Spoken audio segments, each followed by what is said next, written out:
And then that becomes a much different way of approaching it, other than, oh, I better get to a meeting because I don't want to get, the obsession's gone. Okay, I'm sorry, the obsession's gone a long time ago.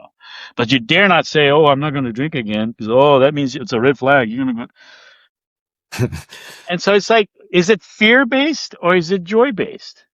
And here we are alive. You don't see a kid born with a Christian Bible in them, or Quran, or Gita in them, because everything that you needed, you came with it. And the irony is, until we actually look inside ourselves and feel the solution, be it whether you're alcoholic, not alcoholic, you're missing out on the most important thing in your life, which is you. And the ironic thing is, on the coin, it says, to thine own self be true. Is it just a statement, or do you actually plan on doing it? Hmm. Because when you do it, everything changes. It's a loaded statement. To thine own self be true.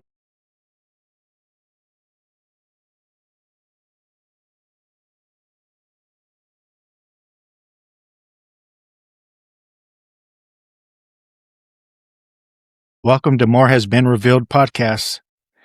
I'm co-host Booboo Garcia, and that's Hey, this is Robert Oliveras, House of Frog.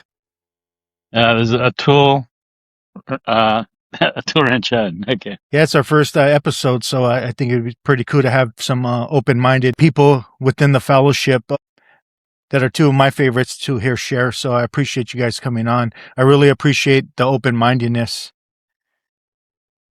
Well, absolutely. You know- Thanks for the invite. It's always good to talk Thank you. with you about these, I don't know, the dogma of things, the dogma of recovery, I guess you could say.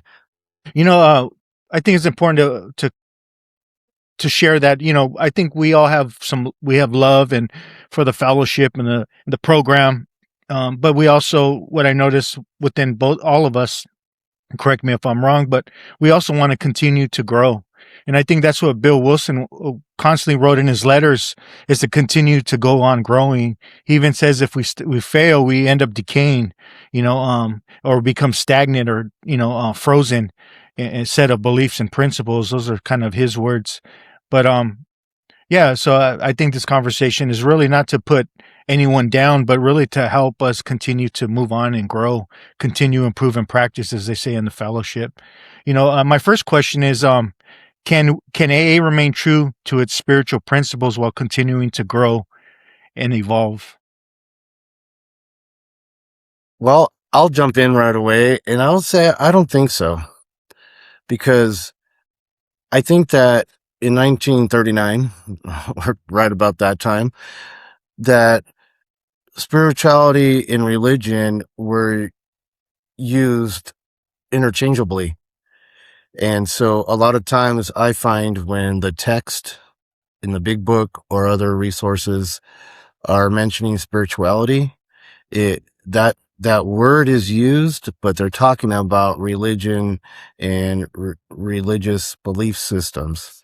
Even to say that it's not a religious program, that's great. That gets people in. That's a good hook. But when you read it, it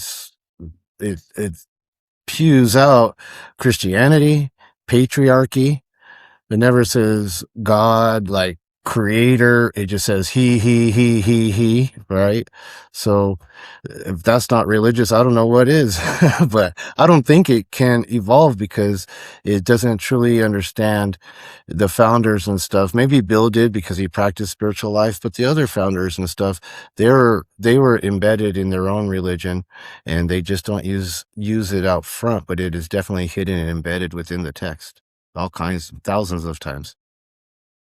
For me, it's interesting. I've been implemented this 11th step meeting on Tuesday nights, and to me, it's mind blowing how many people have completely avoided the topic of meditation. This is sought through prayer and meditation to have a conscious contact. So 1939, I agree with what you said about the fact that when they said godly understanding back then, it probably meant Presbyterian, Baptist, or Methodist. It didn't mean the expanded version that comes from the East and different places. But even more so, it's like people can't seem to leave the familiarity of the hell of the addiction. And sometimes they use God as a scapegoat to simply say, well, I'm going to pin it on God because, I can't believe in God and this and that. But you have no problem leaving something that's literally killing you. So uh, I think the the meditation is overlooked, but is so incredibly vital to make it current. Because without that experience within you, we can argue all day long about something that's never going to get anywhere. And to me, it's like the newcomers need to come in and feel like, okay, they would welcome, and whatever is going to work in terms of your spirituality or religion, that's fine. But somehow address these issues about this void within and how do you fill it, and give some sort of a timeline. It's like I seen a person who was in the program 5 years. They go, have you ever done the steps? He said no. So why not? Never had the time. To me, it's like, so there should be a much higher rate of success for people who want to get sober. But it seems like, it's just sort of a up in the air type thing. And that's why I'm feeling like it needs much more attention to make it grow better. Atul, you brought up your meditation meeting. I've been to it. It's an awesome meeting, and I think we need more of those. But do you guys feel that we need new formats? Because I've tried to create a new format, and people in a lot of the traditionalists, the dogmatic members, they would come in and say that's not Alcoholics Anonymous, but they don't understand tradition 4, where each group's autonomous. We get to do whatever we want, as long as we're not hurting AA as a whole. Exactly. And Bill Wilson constantly told us to practice healthy trial and error, not just as an individual, but as a group as well. Like, how do you know new formats are, people get so in fear, you're going to kill the newcomer with this new format, but that's not true. We don't, I feel we need new formats, not just sticking to I've been drinking and I'm not that person anymore. After a while, in a certain period of sobriety, I call it sobriety, that we need more. Bill called it spiritual kindergarten, but I think we need to continue improve in practice. I started a continue improve in practice meeting where it focuses on topics on steps 10, 11, and 12. And we started off with the meditation, right? It was a 10-minute meditation.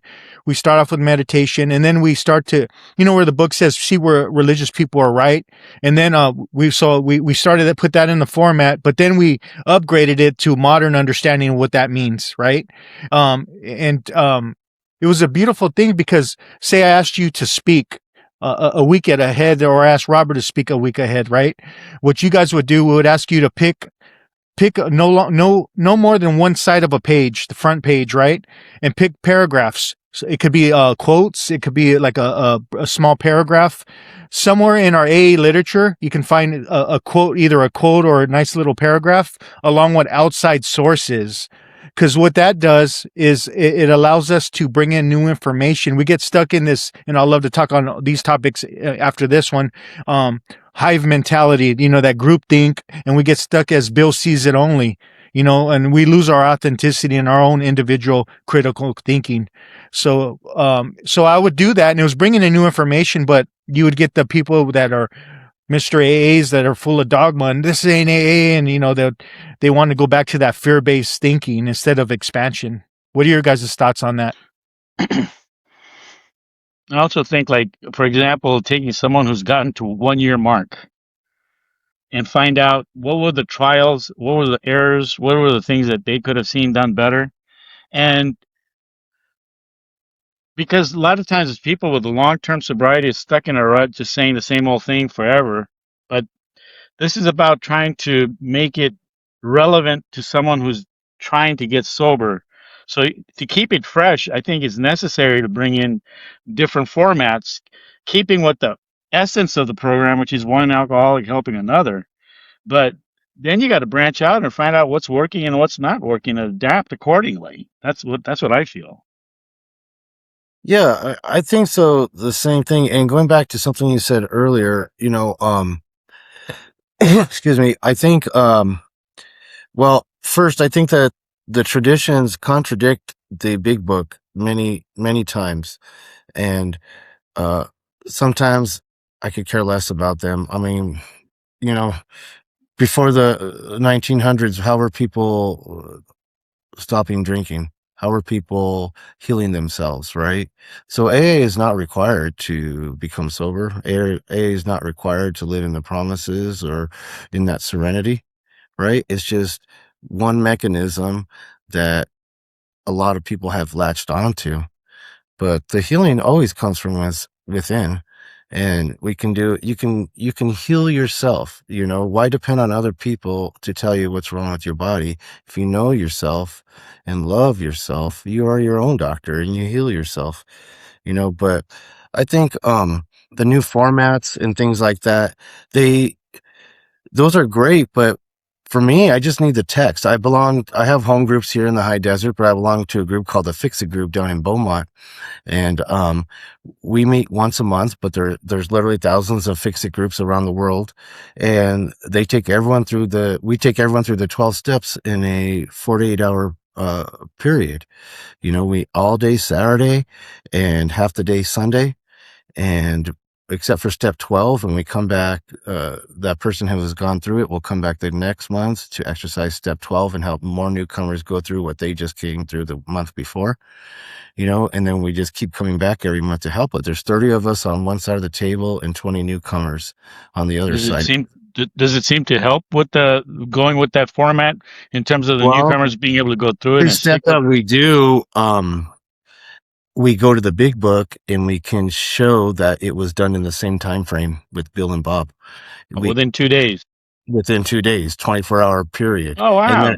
and at the end, you can say recovered, just like Bill and Bob Right, do, right? So new formats are great, but for me, there's already one that's in process, and I think if we can really get people to do it in the text that we say we buy into and we support and drives our program, right? Why not do it that way and get rid of that tradition of one step a month? A year's a long time to have step 7, 8, and 9 problems, and you're waiting for that month to come along, right? To address it. right, It's funny. My experience is probably way different than both of yours, and it took me about almost a year and a half to do my steps.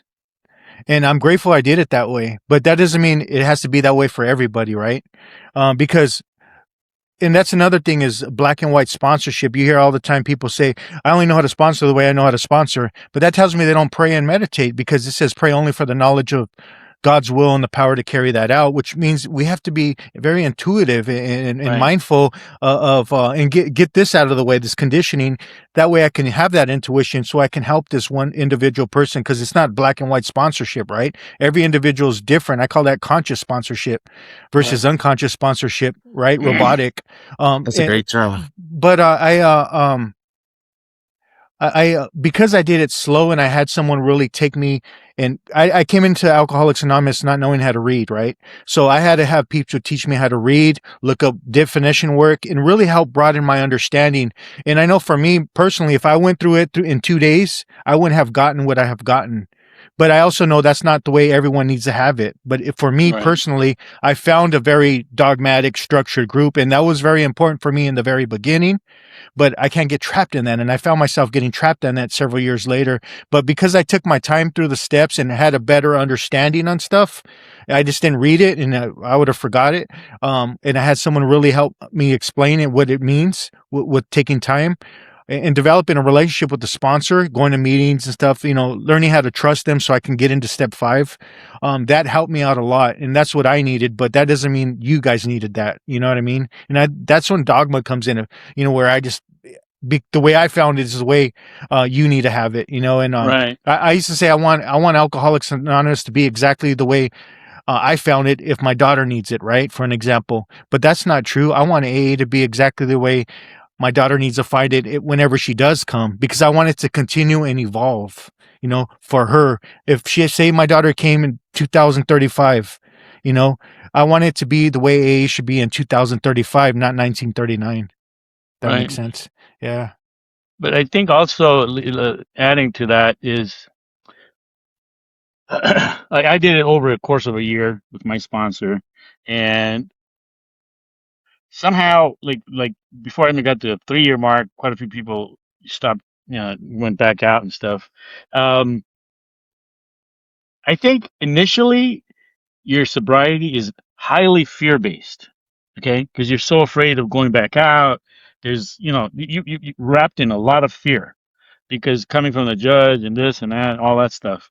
Yeah. But I think sobriety over time, when the obsession to drink is gone, seems to be the dilemma in AA.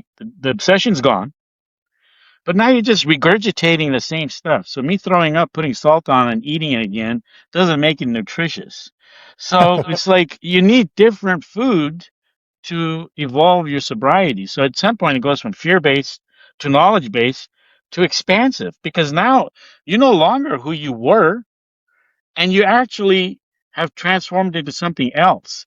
And so that's the process that continues going long after. And if you stop doing that, that's when you can stagnate, regress, and go back to drinking or whatever it is. And so I feel like you do need different. I mean, and also it matters when a person gets sober because a poor young person coming in at 20 years old because their parents told them, feel like I got gypped from 50 years of drinking. It's like, it's not fair. You drank for 50 more years than me.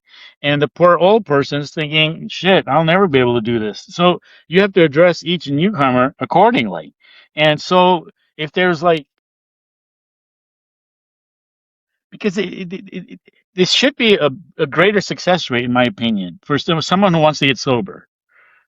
Because if the steps are there and they do work, rarely ever seen anyone fail, follow our path. Well, doing the steps in a timely fashion, even with a D effort, will give you some insight, but you have to go through it with someone.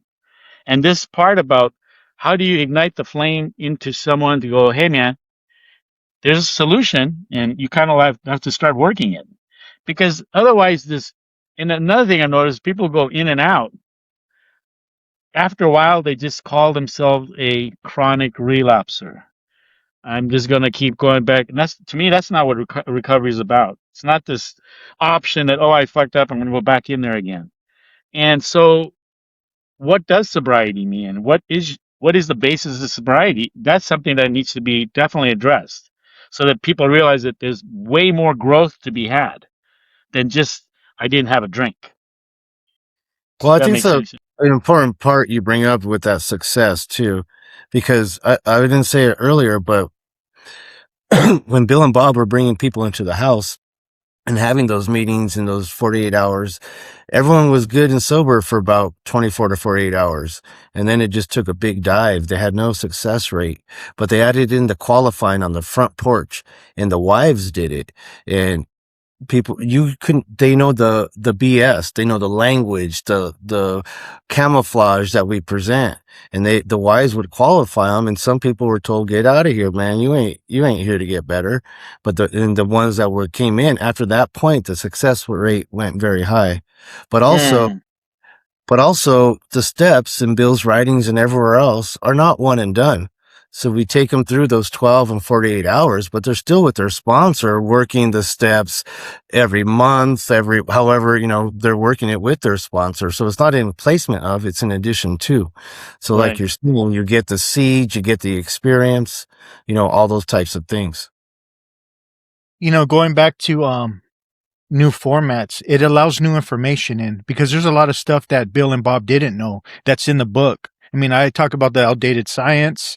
Um, Bill had only like 3-4 years of sobriety when he wrote the book. I mean, if you think about that, like, how did I think when I had 3 years of sobriety versus now? I've Valid changed, point. and people say, "Well, Bill said this in 1950 in a letter, right?" Yeah, but do you think he'll say that in 2026?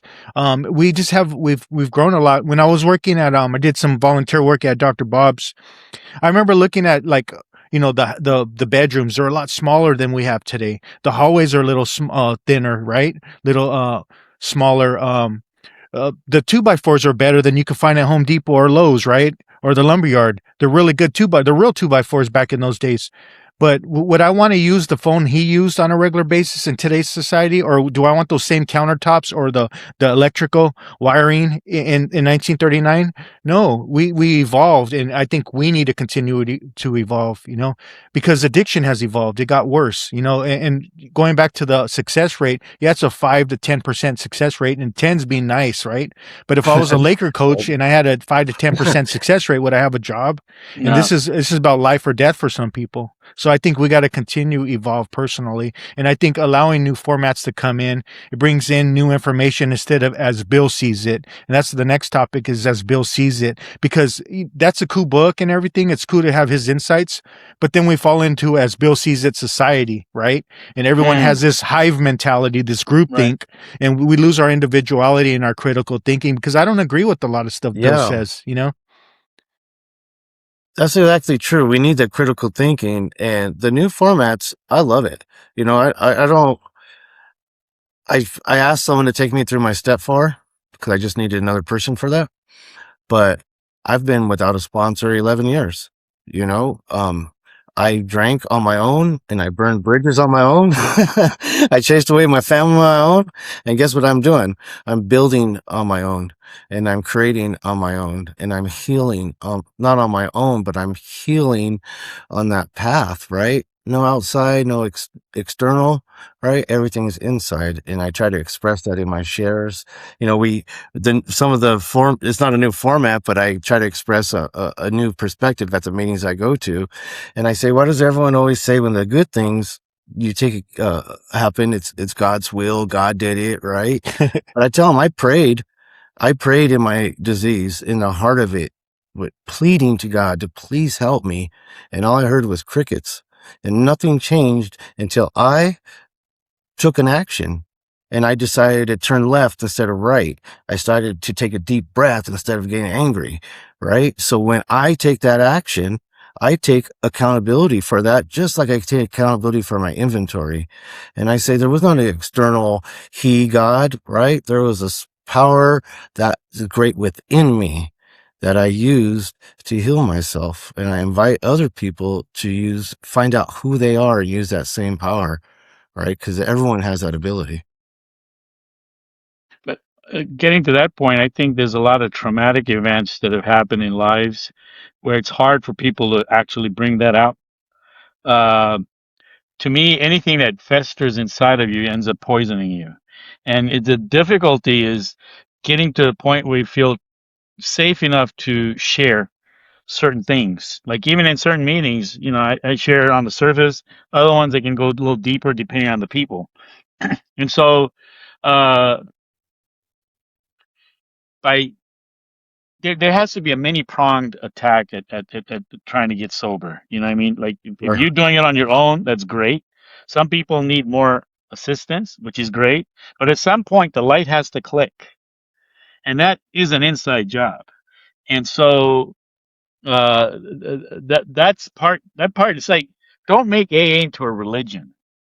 You know, make it so that it's a useful tool and you can evolve with it. There's nothing wrong with you evolving because we're alive.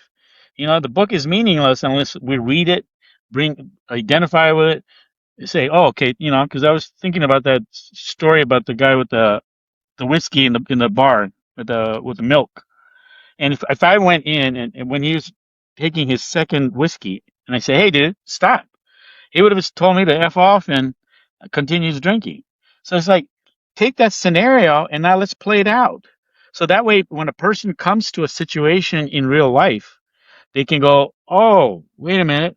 I need to do something different here. I don't need to go the same way. So personalize it so that you can look at the situation and assess it and go, because without that first long-term sobriety from the drink, you're not going to dig into other issues. And, and and there's so much more stuff to be had there. And so these are things that need to be brought into AA so they go, oh, I can aspire towards this, I can aspire towards that. You know what I mean? Absolutely.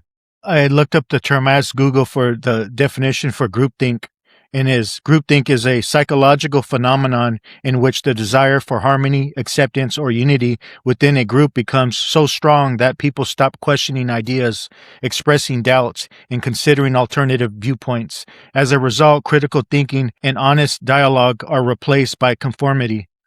Hive mentality is a broader term describing a tendency for individuals to adopt the beliefs, opinions, and behaviors of a group without independent thought or personal evaluation. The emphasis is on following the collective rather than exercising individual discernment. So, I guess my next question is: has critical thinking and authenticity become a minority in the 12 step community? Definitely. Because if you take that, the way they do that, to me, it's so, sometimes it's upsetting. They say, you got to get out of yourself, get out of yourself and help someone else. It's not about you, it's someone else.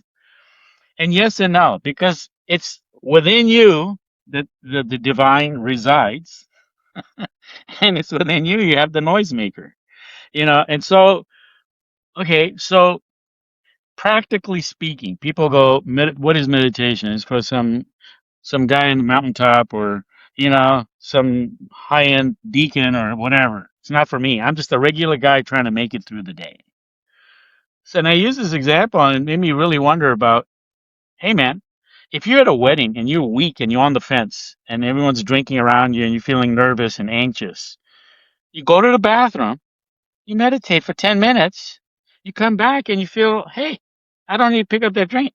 If it even served that purpose alone, it's done 1,000-fold for results. But there's so much more to it than that. So this is about, okay, you're getting your foot in the door, but now that your foot's in the door, what can you do even more that you're no longer afraid? I mean, last week I went to go visit friends I used to do drinking with, and I just said, I don't drink. There was no anger. There was no animosity. There was no ambiguity. There was no like, oh, I wish I could drink. Like, no, I don't drink. That was it. It's so simple. They don't know all the work that's gone into sobriety. They don't give a rat's ass about what kind of work you did in your whatever you did. I don't drink. And when I said that, a part of me felt like, wow, yeah, all that work's worth it because I have clarity.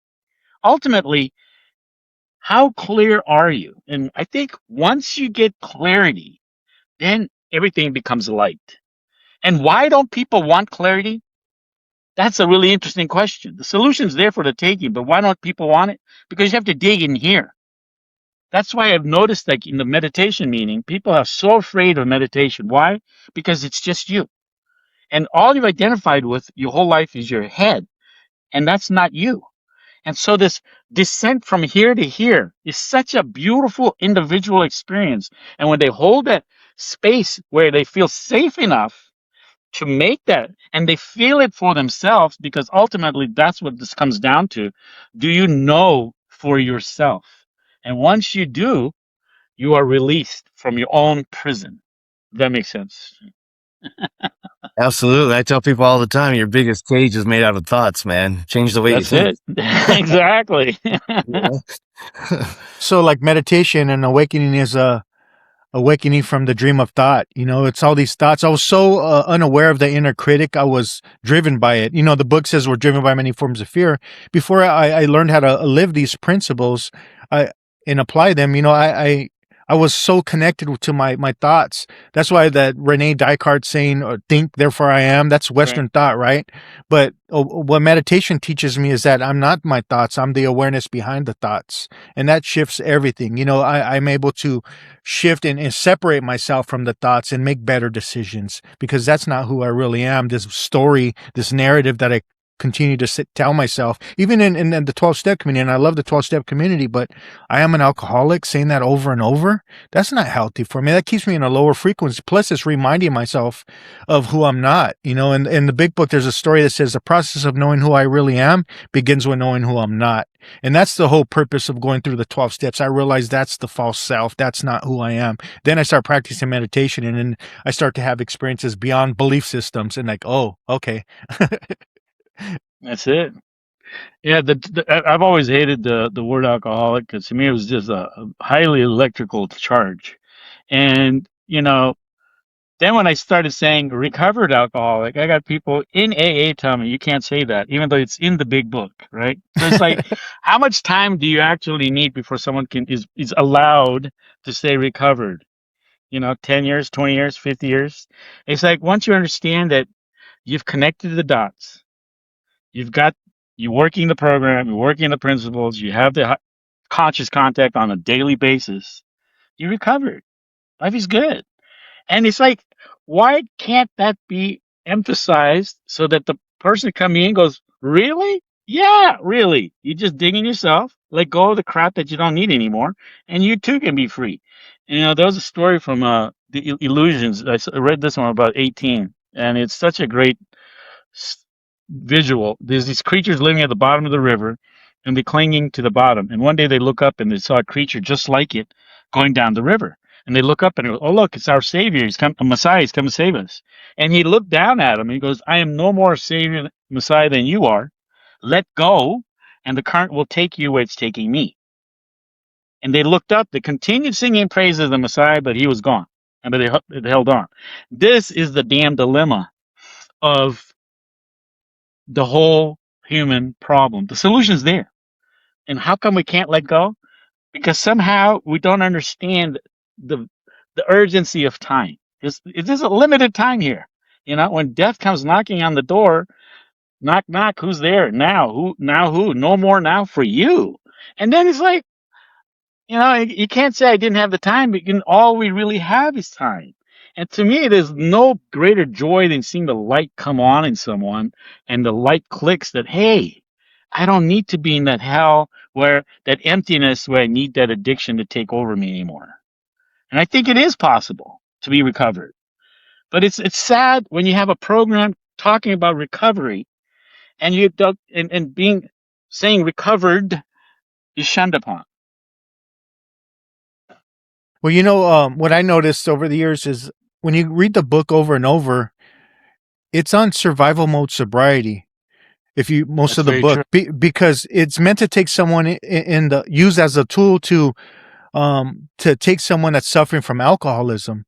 But over like I don't even read it anymore. I rarely go to a book study, but if I do get to sponsor someone and take them through the book, I'll take them through the book. But that's what I use to help somebody to go through the 12 steps. At the same time, there's so much other literature now I read and just meditate and really live these principles, but that's not who I am. I had an old timer once tell me, all we have is a daily reprieve, like it says in the book. And I looked up the word reprieve, and reprieve means delay from impending punishment, like you're on a life sentence. I'm like, Oh, oh shit.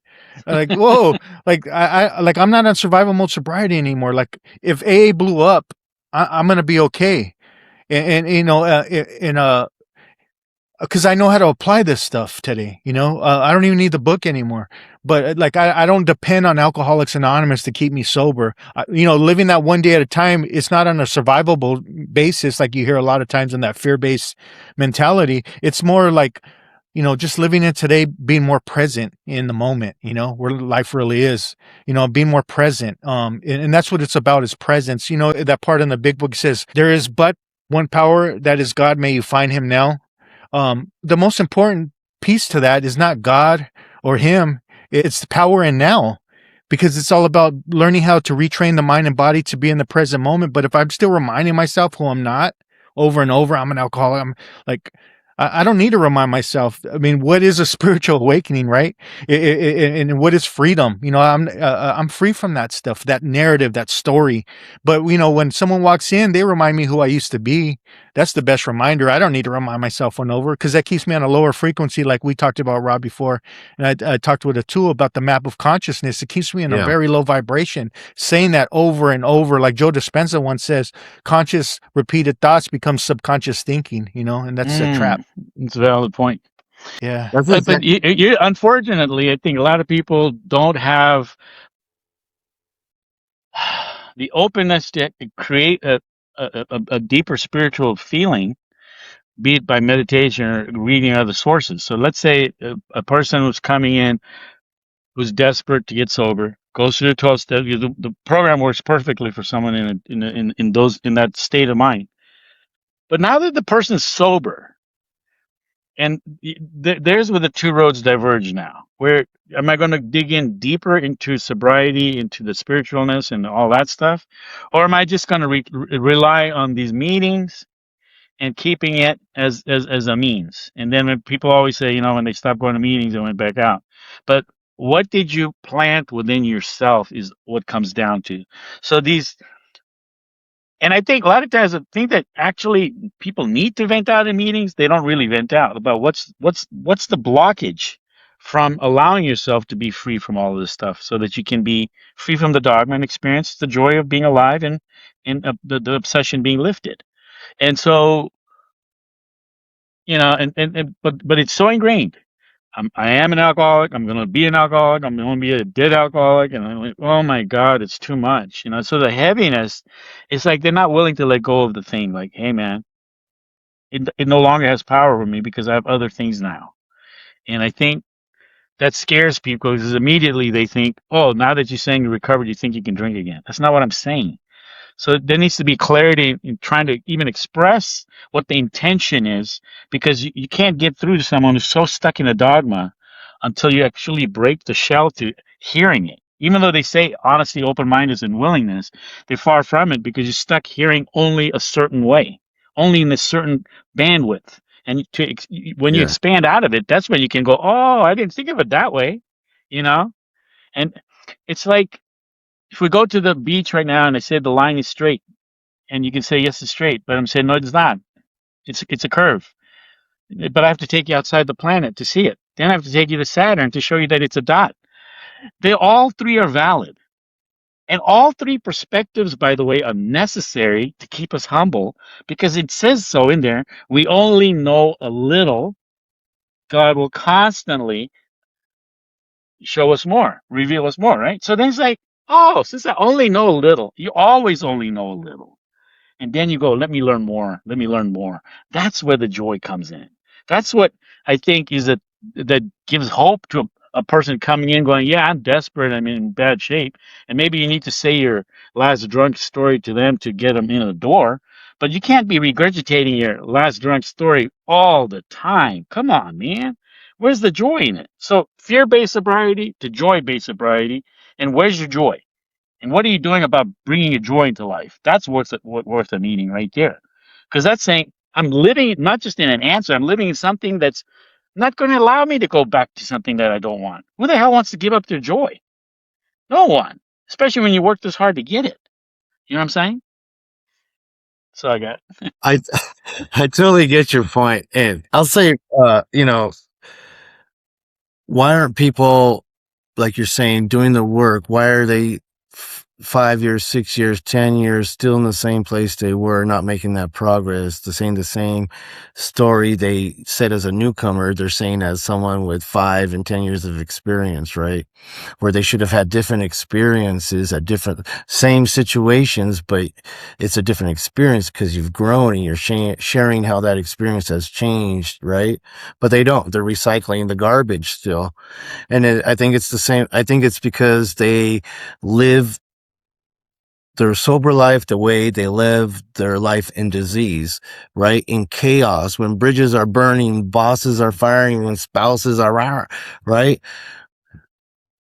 What do? We build pockets in the chaos, in the damage that we're causing in the firestorm. We build pockets of survival, comfortability, right?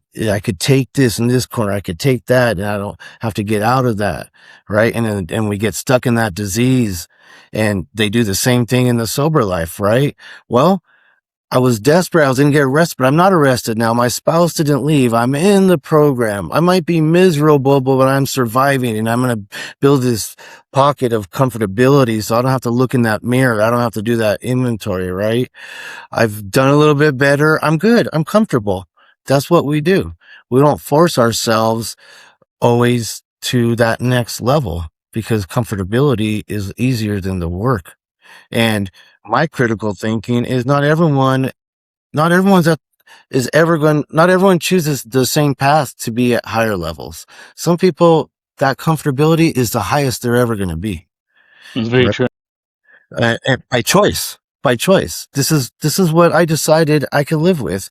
and there's no need. I don't want to live worse, but I don't, what it costs me to live better, I don't want to do that yet, or if at all, right? For me, I don't even know if I need AA. If it disappeared tomorrow, that's fine with me. I don't read the big book unless I'm helping someone. I read the daily reflections because that's what they read in the meeting that's next to my house, but I go to the meetings to share how my life is now. And I have a business called House of Frog. Tonight, in a few hours, I have a 3-hour breathwork and meditation class. We do all kinds of events here. We're open to the public and we run on donations. All we want to do is help people.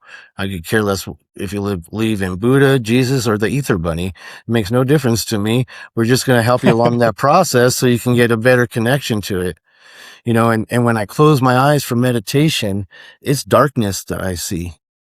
When I settle my mind and I'm resting and I want to have that connection with source, it's black.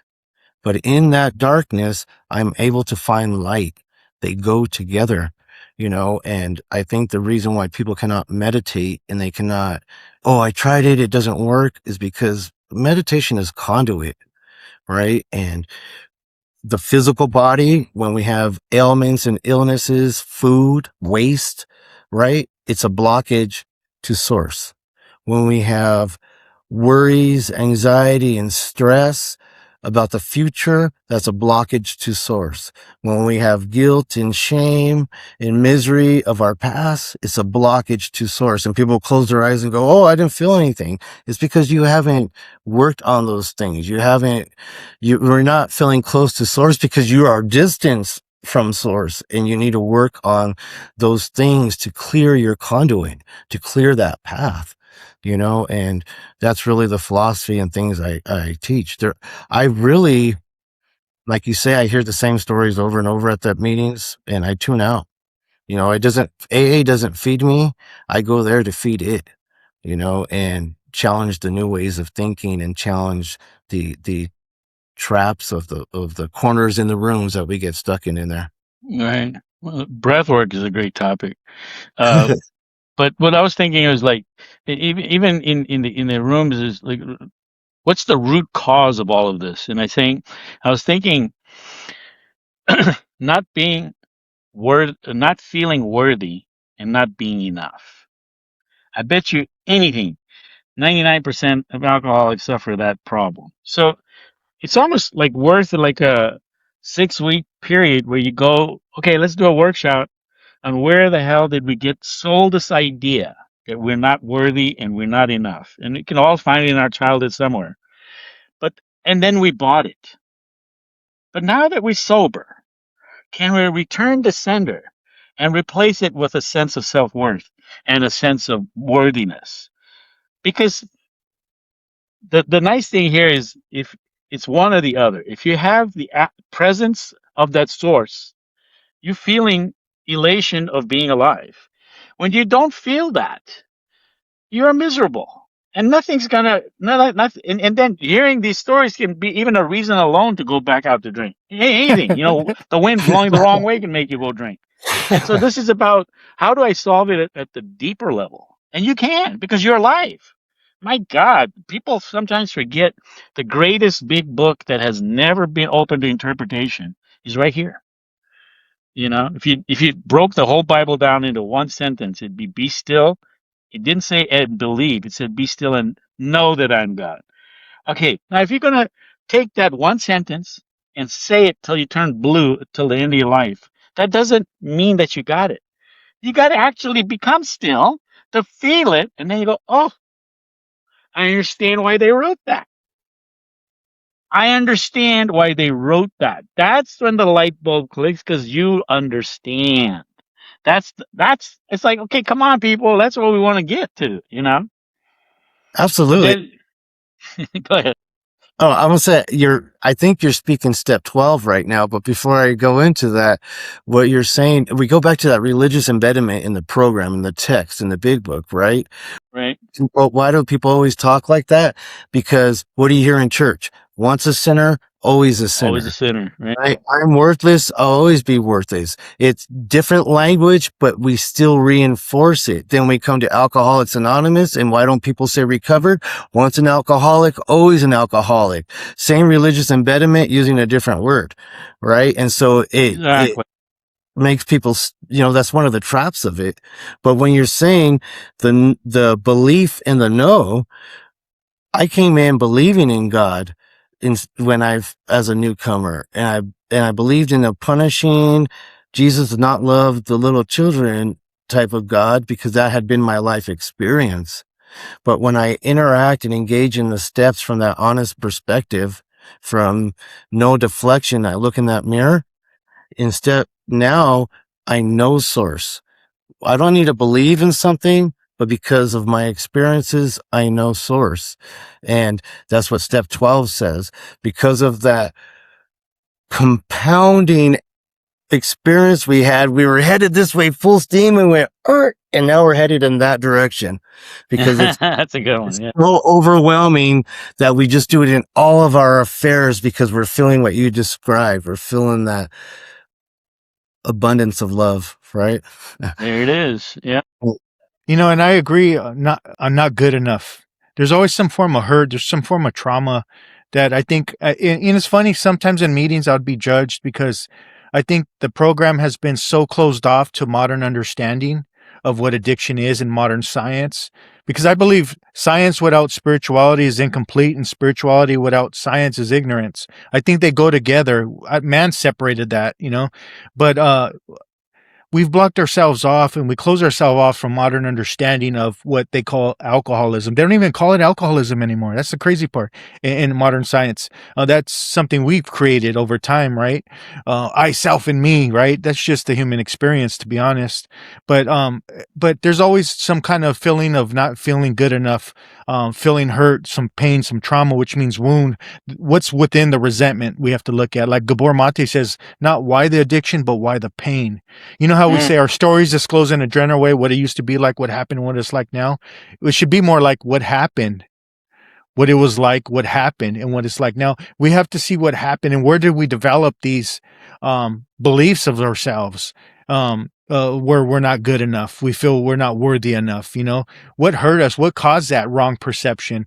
Clancy would always say there's a disease of perception, but I don't believe it's a disease of perception. It's just wrong perception. It's unhealthy perception, because the word sanity means healthy, and you throw an IN in front of it means not healthy. And it's unhealthy for me to believe I'm not good enough. And I could find that out in many areas of my life, how it's unhealthy, and see how it's very limiting. And it's all about expansion. Someone brought up hope earlier, and it's about help other people evolve, because that's what the 12 steps taught me. Sometimes self-knowledge gets a bad rap. And you heard me share this, Atul. Self-knowledge avails us nothing, it says in the book, but self-knowledge got me sober. What do I mean by that? Because I started to develop awareness, understanding, deep insight of the nature of my own suffering. Suffering, trauma, you want to call it a disease or alcoholism, it has so much wisdom to pull out of there to help us expand, and realize who we're not. And when you realize who you're not, and all these negative beliefs, these narratives, this mental conditioning, and you start to experience the fruits of meditation and living on a spiritual basis, it changes everything. There's a saying, when the mind is quiet, the soul will speak, right? But when I start to live these spiritual principles, and learn how to live one day at a time, not in a fear-based way, but just practicing to live in today and not worrying about tomorrow, or dwelling on yesterday, and just being more present, then meditation takes on a whole new meaning for me, at least for me. But I have to apply this stuff, I can't just go to a meeting and act like I'm applying it. I have to apply it in my daily life. And that's what I love about AA too, is because it helped me walk into my fears when I was new. I didn't know how to read. So how am I going to read in front of a group of people? Speaking, I don't know what to say. Learning how to speak from my heart. And so walking through those fears. And then if I can do that in Alcoholics Anonymous, guess what? I can start to do that in my outer life. And that starts to shift everything. Yeah, that's right. Yeah. Yeah, I think emotional sobriety is also another one that needs to be looked at carefully, because the all or nothing, the top of the share or bottom of the pile, and somehow getting to the point of like what's medium like now? What's being what's being even keel feel like now? Because that's something that's so foreign for so many people. That's why they go, I'm afraid when it's good, I'm gonna go back out, or I'm afraid when it's bad, I'm gonna go back out. But being even keel is this balancing of your spiritual, your the science, all of this stuff comes to a point where there's balance.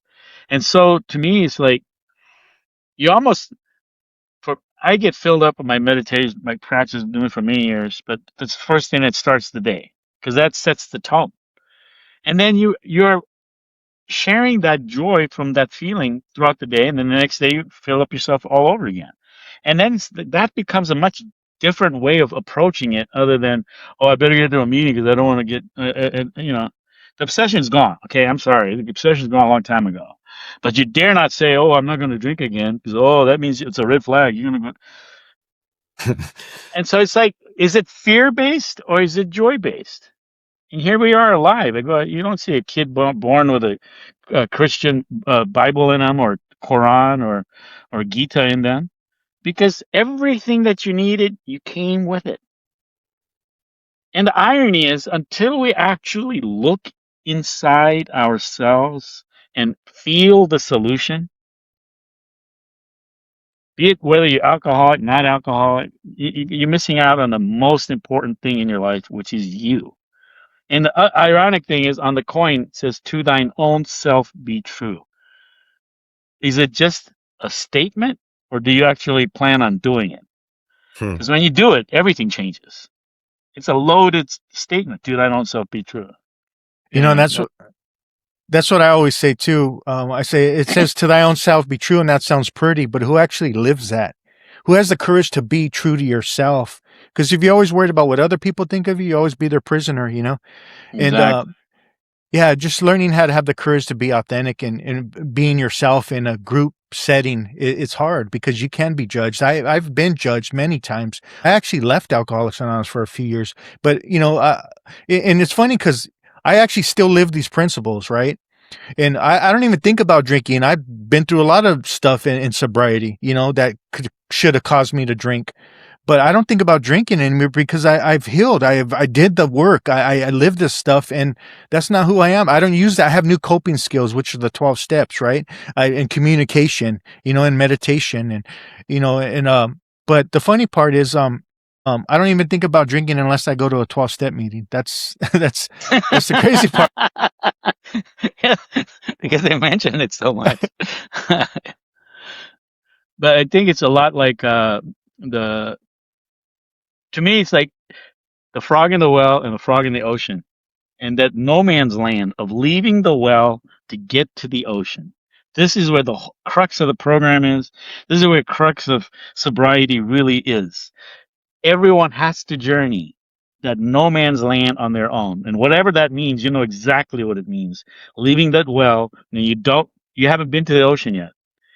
What does it take to get there? And it's not going to be just faith. It's going to be quite a few things. But when you experience that ocean, it's not like you know the whole ocean, but you know that this ocean is at least bigger than your little well. That's sufficient to realize that we only know a little, because you have to know something far greater to know that you only know a little. And that's the irony when you come back and it says, "Hey, man, this is much bigger than as well." Was it the whole circumference of the? No, it's bigger. But how are you going to get someone to go past no man's land? That's worth a meeting alone, because that's saying once you know it for yourself, you're going to be changed. But people prefer a familiar hell versus an unfamiliar heaven. My culture, they're dying left and right from alcohol, right? And I was thinking, I'm going to go to AA, I'm going to go and save all the Indian people. And then I realized you can't save anyone. You know what I mean? In my culture, it's okay to die from alcohol. That's totally okay.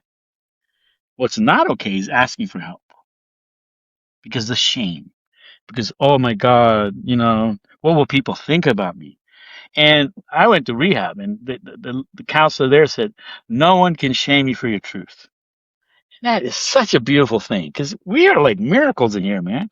The pitiful, incomprehensible demoralization, that's good enough to know your story. I don't need to know your sordid details. That's bad enough. That's bad enough. But with that said, do you want to stay there or do you want to go into this ocean where it's going to offset all of that? And that's the reason you experienced all this misery. So that it would be the light that ignites the fire finally to get your ass out of the goddamn well to make it to the ocean. And then you can tell someone, hey man, I went there too. You can too. There's nothing special about someone who made it there. They just went there. That's the difference. I love what the Buddha said. He said, no one saves you but yourself. No one can, no one may, but the Buddhas clearly show the way. And the big book shares, and that's funny. That was one of the names of the big book originally, the way, right? And it says 100 men and women who have recovered from a seemingly hopeless state of mind and body, and to show us precisely how they recovered, and that's what it's about. But we have to do the inner work for ourselves. Some people say Jesus take the wheel, and there's nothing wrong with that if you believe that. But for me, I had to take the wheel. I had to learn how to take responsibility, and that's for a little bit of divine guidance, and get some help through you guys. But I needed to steer the wheel. Even if I was afraid, courage is being scared of this, but saddling up anyways, like John Wayne says, and that's so true, right? Yeah.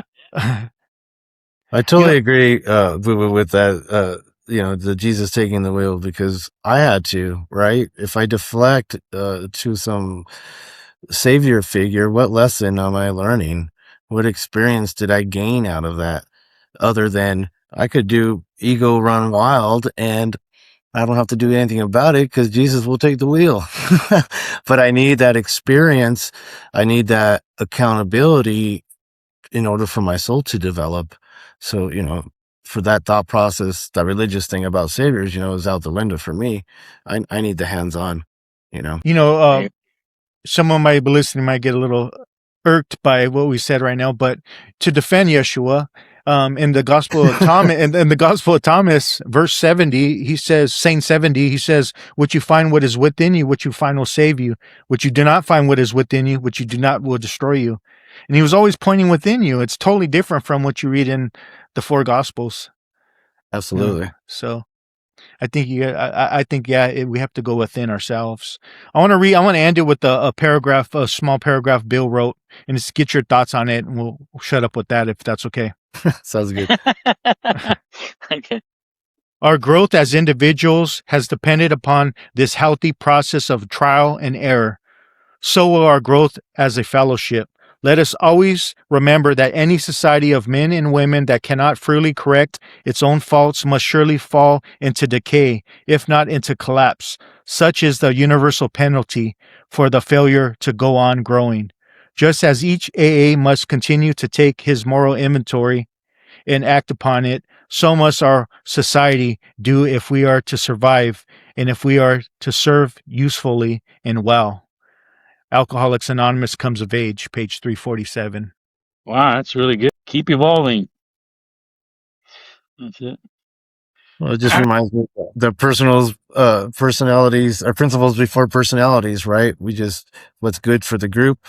We don't have to worry about whether this person agrees or not agrees. We just have the best intention, That's it.